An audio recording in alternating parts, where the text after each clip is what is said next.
Good evening, ladies and gentlemen.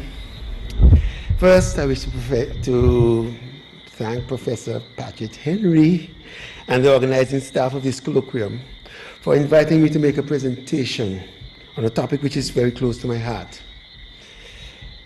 My presentation will be a personal account of my journey in religion in the Methodist Church in Antigua, very specific, as seen through a musical prism. It will, I believe, have relevance to diverse aspects of the cultural and sociological realities in this society, and I will elaborate on these on the course of my talk. Well, I'm going to start in an unlikely place, New York, in the early 1980s. Then I was a young doctor, only a few years post-graduation, training in a surgery program in New York. I had been there for only a month or two when an elderly Jewish American surgeon, while I was assisting him at surgery, commented that I was so English.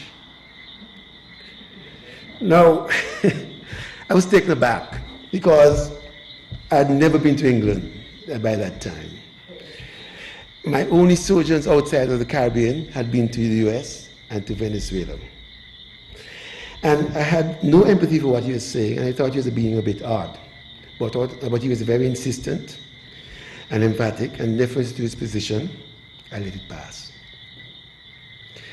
Fast forward to the mid-80s. At this stage, I was a recently qualified ENT surgeon, working in a very specialist ENT hospital in London. And I remember it as if it was yesterday. After a long and complex procedure, one of my colleagues turned to me and asked me, "George, do you have Christmas trees back at home?" I immediately got on the defensive, and I'll tell you why. I had by that time been in England for close to a year. I was working in a very exclusive specialist center, the only one of its kind in England. I was the only doctor of African ancestry there. As a matter of fact, even among the nursing and ancillary staff, there were a few Middle Easterners and a few Indians, and that was it. Many of the people there probably had not much experience working alongside a person of color. Though there were many questions that came up, born of a genuine curiosity and the desire to discover more about me and my country, I had grown weary and impatient with those who would, in a typically subtle British fashion, make a statement or ask a question which on the surface seemed innocent enough, but which was in reality loaded and laced with innuendos, belying a more malignant intent. And so I answered sharply, "Of course," waiting to see what was coming next. I wasn't prepared for it. He simply asked, "Why?" His position was that with no winter, we did not need, as they in England and other temperate countries, greenery indoors to remind them that it would eventually be spring again. And so the relevance of that type of symbolism to him seemed unnecessary in our situation. The significance for me here is not whether or not his view was valid. That can form the basis of another debate at another time. What happened to me then was not really a eureka moment, but a cascade of reflections on many things which I had been observing since my arrival in England. I had grown up seeing Christmas trees as a normal tradition, the relevance of which I never questioned. And similarly, I had seen many other instances of practices and customs which we had been following lemming-like in the Caribbean, which only attained full relevance in the English setting. Thus, in the sometimes scantily heated indoors during the English winters, I appreciated coats and ties. Those coats and ties, of course, were rapidly discarded by the locals, often along with the shirts, and the first few rays of sunlight straining through the cloudy skies, even though, in my estimation, it was beastly cold.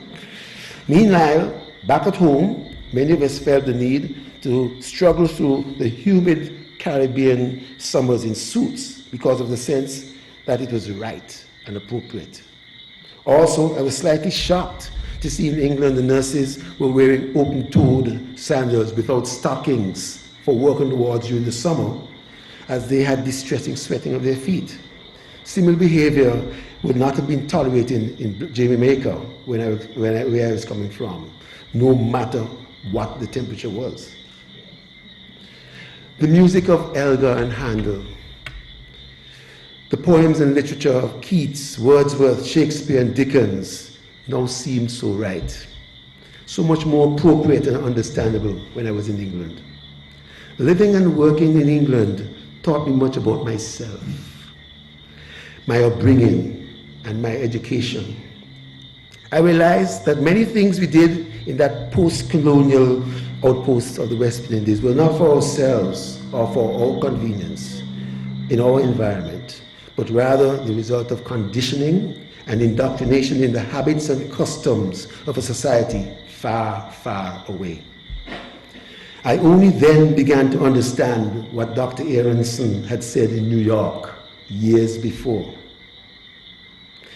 My attendance and singing Shakespeare's Where the Beasts There Sakai under the guidance of Anglican nuns in St. Michael's School, studying classical piano with Dr. Rock on Tuesday and Thursday afternoons, being molded and learning literature and Latin with Dr. Blackett, English with Father Brown, and playing cricket, football, and athletics in the Antigua Grammar School, and conscientiously attending church, playing the organ, teaching Sunday school, singing in the choir in the Ebenezer Methodist Church, the flagship Methodist church in Antigua, which is the first place that Methodism had spread to outside of England, had made me like an Englishman without me setting foot in that land.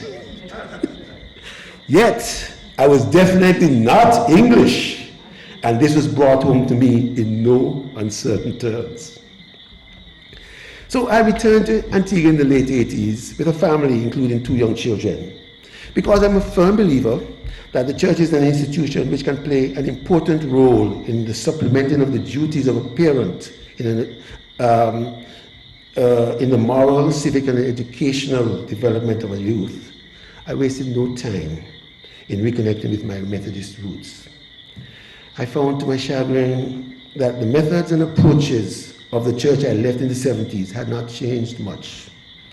The music during worship was much the same, and coming from Jamaica, where I've been working with the likes of Father Richard Holong and Nola Dexter, I felt it may have made it very difficult to hold my children's interest, and probably even mine, in the worship and the church in that way.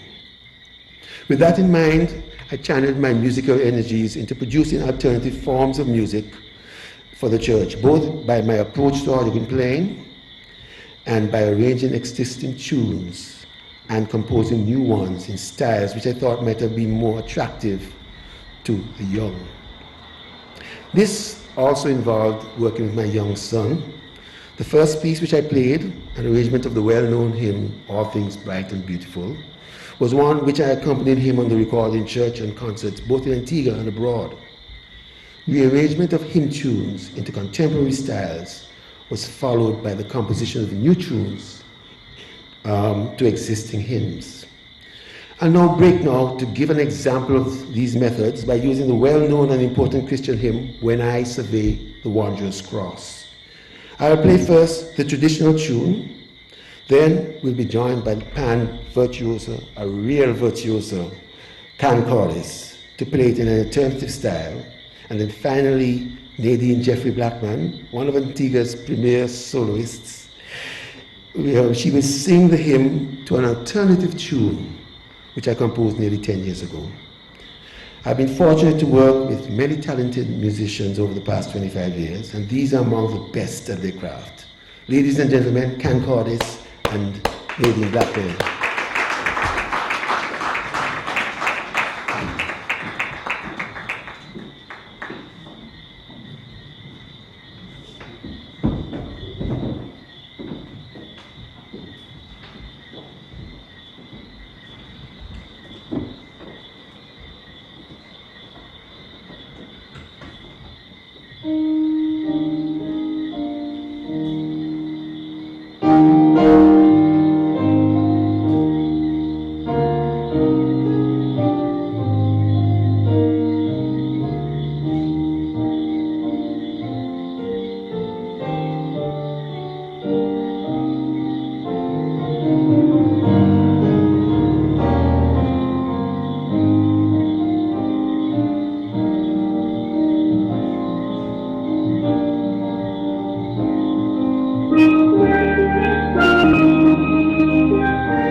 Thank you.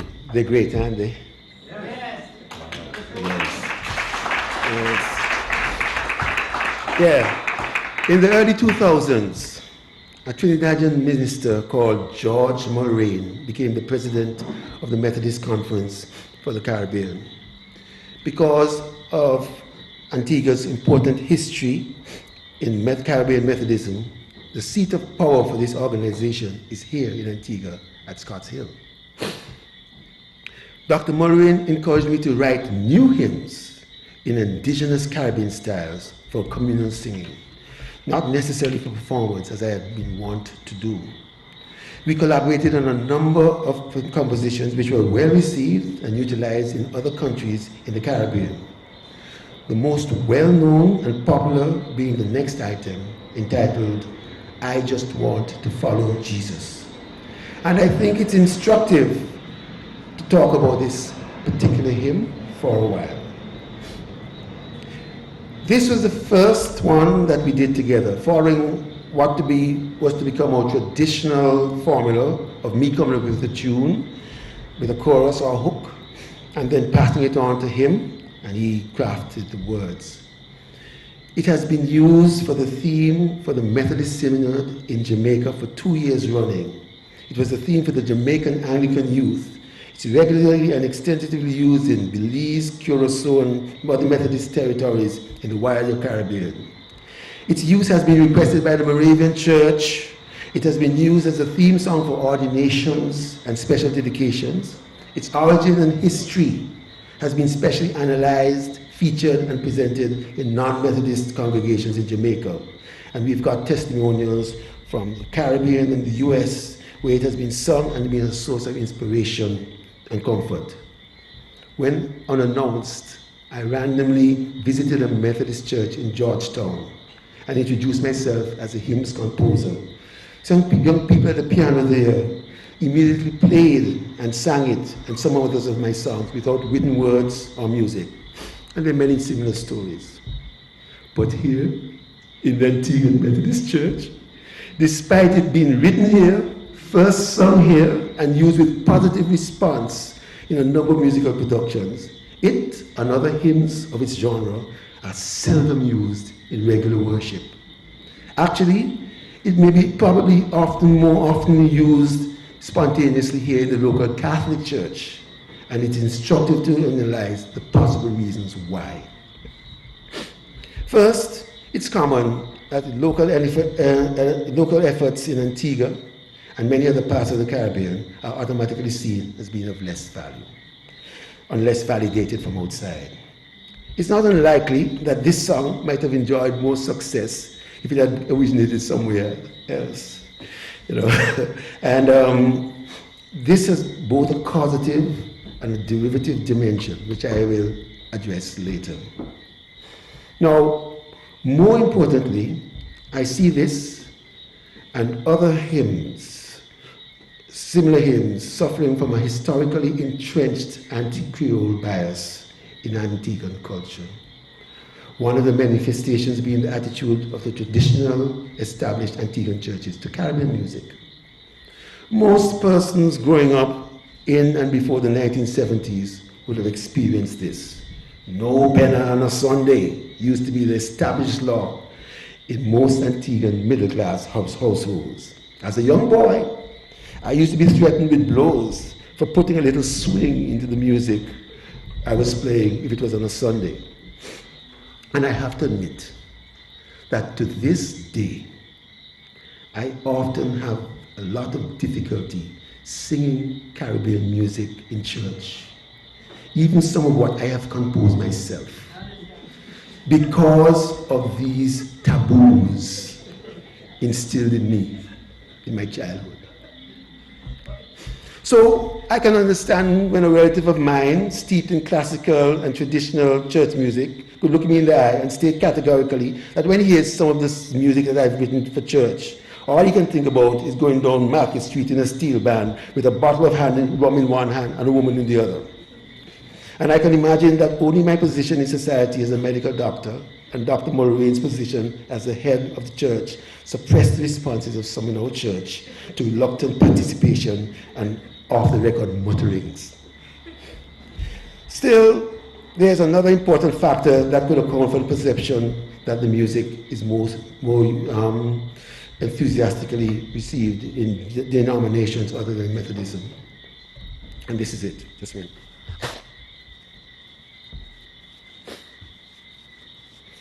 In the Methodist hymn book, which was written in 1933, the first words in the preface are, "Methodism was born in song."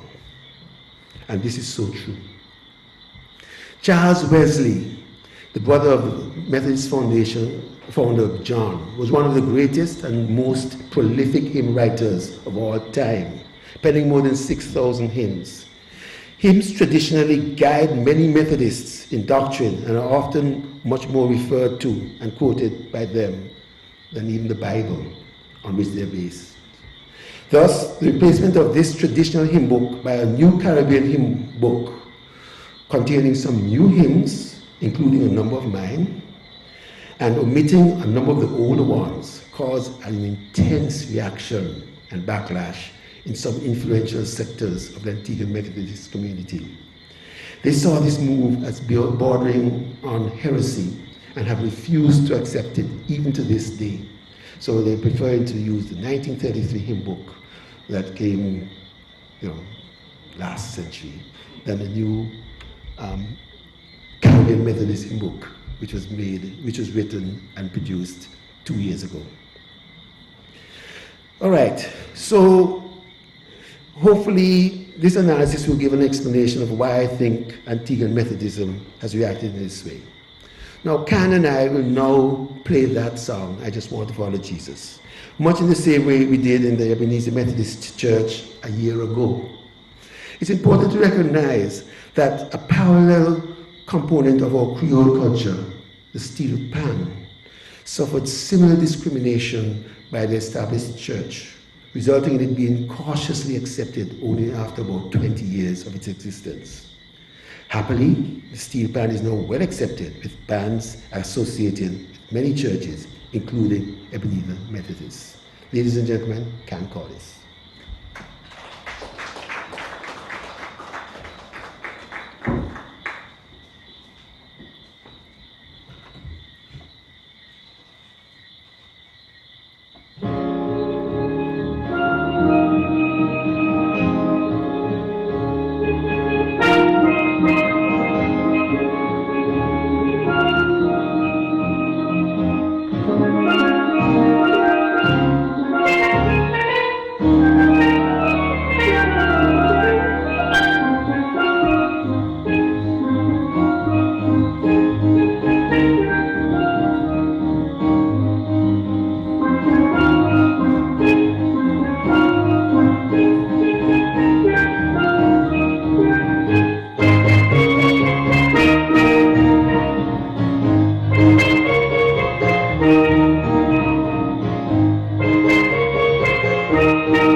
Okay.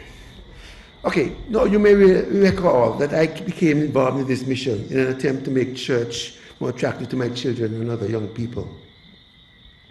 However, for me, the issues go much deeper. The Caribbean is a multi-ethnic and multicultural society. And we who belong to the Caribbean can simply, just from the environment which nurtures us, claim a multicultural heritage. We cannot deny or negate this, no matter our ethnicity. What is true, however, is that different components of our culture are afforded different levels of importance and prominence in our society. Thus, I would assert that though this is not reflected in our ethnic distribution, Eurocentric cultural expressions have traditionally dominated over all others in all facets of our existence. Afrocentric culture has traditionally been assigned a much more subordinate position. It therefore follows to me that with Eurocentric viewpoints dominating our culture, they will to a large extent set the standard for perceptions of physical appearance, social behavior, customs, intelligence, education, religion, and other societal norms. The difficulty here, though, is that if the Afrocentric facets of our Caribbean culture are subordinated, then the Afro-ethnic members of our society who form the majority through the Caribbean cannot escape being subordinated as well, no matter how much they imbibe and excel in the cultural norms of other races. This is because Eurocentric culture is just that, Eurocentric. In addition to the fact it has been historically used to subdue, enslave, and dominate non-European interests, it naturally continues to promote Eurocentric interests above all others. And why not? I mean, say, it's Eurocentric, should be able to promote itself, right? Afrocentric cultural expressions were ruthlessly suppressed and denigrated as part of this. And this is also evident in the Eurocentric brand of Christianity which is practiced here. Christianity is a great religion with much to offer the world. But the way it is practiced varies with the part of the world it is located, with Greek Orthodox churches having different approaches to the Italian Catholic, British Protestants, and Southern Baptists. Each group should, or usually does, adopt methods appropriate to how they view the world. We therefore here need to have a more balanced and a representative use and appreciation of our culture. Though we are all to though we all have to, in various degrees, have been steeped, nurtured, and indoctrinated in a culturally skewed environment, recognition and then the difficult and long journey to redress it must start. For those who may ask, what's wrong with the status quo? It's worked well for so long, why change it? I will say, it may have worked well, but for who? We have many problems in our society today, which I'm convinced are precipitated, at least in part, by the existing cultural imbalance, and I will give my reasons. For someone practicing and living in a cultural environment which does not reflect and promote his being as an ancestry, there will always be that insurmountable bar to complete personal fulfillment and ownership in that setting. I'll tell you a little story, and forgive me if you've heard it before. While working in England, I was attending a conference in France when there was a social event at a grand chateau. In the middle of the great room was a grand piano, and I got in it and I started playing some Chopin, Beethoven. This was enthusiastically received. But in between the pieces, one of my English colleagues who had a bit too much to drink bent down and whispered, "You know, George, you can play all the Bach and Beethoven that you want. It won't make you white." I think we can all agree that he was right. He was right. He was bang on target. But Genesis chapter 1, verse 27 asserts that God made man in his own image.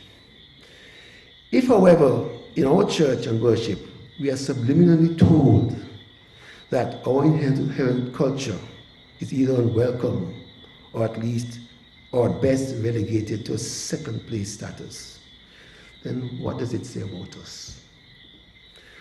When we visualize a straight-haired, blue-eyed Jesus, though he probably looked more like Yasser Arafat, when we use, learn, and love music in church, which originated in the 17th, 18th, and 19th century Europe, sometimes in pubs and brothels, while our own innate musical forms are relegated to be used in orgies of bacchanalia in the streets and dance halls, can we truly feel that we are made like Jesus? Can we truly feel that we are made in Jesus' image? Or will we then feel the need to change our skin color, hair, noses, and accents, and imbibe the culture and mannerisms of others, which we cannot truly own on an equal basis? I'm convinced that this cultural imbalance subliminally fosters a culture of second-classism, where some may feel that they are not truly made in Jesus' image. Is it then that at least partly why we have young men who feel the need to undergo demeaning initiation rituals to join gangs, to get into crime and violence with little regard for themselves and for others? Or young women who feel the need to drastically change their appearance and exhibit or abuse their bodies in attempts to make themselves more desirable? A lack of self-esteem and consequent diminished respect for those who are like us is the reason why many of us who say that partnership is sinking ship when dealing with their brothers will rush headlong into exploitative relationships with someone who seems to look and act more like Jesus. Or is that why my music is more used outside my home church than in? Or why my Antiguan friend of Middle Eastern origin could look me in the face, straight in the eye, and tell me matter-of-factly, without attitude or angst, that my black employees and co-workers would give me more difficult to work with than they would give him? The examples can keep rolling off of my tongue. I will give no more. But I will continue to assert that unless and until we embrace all aspects of our culture, in all aspects of our existence, being mindful of our ethnic and environmental realities, we'll always be fodder for those whose culture we consciously or unconsciously accept as superior. And the resulting subliminal sense of inferiority will negatively affect how we see ourselves and others like ourselves. Unless we truly believe and know that we are made like Jesus, it will be impossible for us to truly assert ourselves as individuals and a community. Well, now it will end with what I consider to be one of my most significant compositions. It goes, I'm glad I'm made like Jesus, cast in his special mold, forged in his fiery furnace. I am his to have and hold. I'm glad he shaped and formed me, made me like royalty. That I am made in his likeness is source of true eternal bliss. This will be sung by Nadine with a solo interlude by Can, which is truly made in Jesus' image. They will then end with a short cameo of a song by a well-known Caribbean artist, which reinforces the reality that we must acknowledge that we are made like Jesus. I want to thank these two wonderful artists for freely giving their time to add to this presentation. I'd also like to thank Mr. Patrick Graham, DJ Nez, who has readily responded to my request to be our sound engineer. And I want to thank you, the audience, for being so tolerant in my discourse. And I thank Professor Henry for his tireless work and enthusiasm in developing, promoting, and proselytizing the cultural and academic fruits of Antigua and the Caribbean. I will now leave you with the charge to always and everywhere embrace all aspects of your cultural heritage with your eyes open and without bias. This will enable us to genuinely affirm in thought, word, and deed that we are truly made like Jesus. Thank you.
Love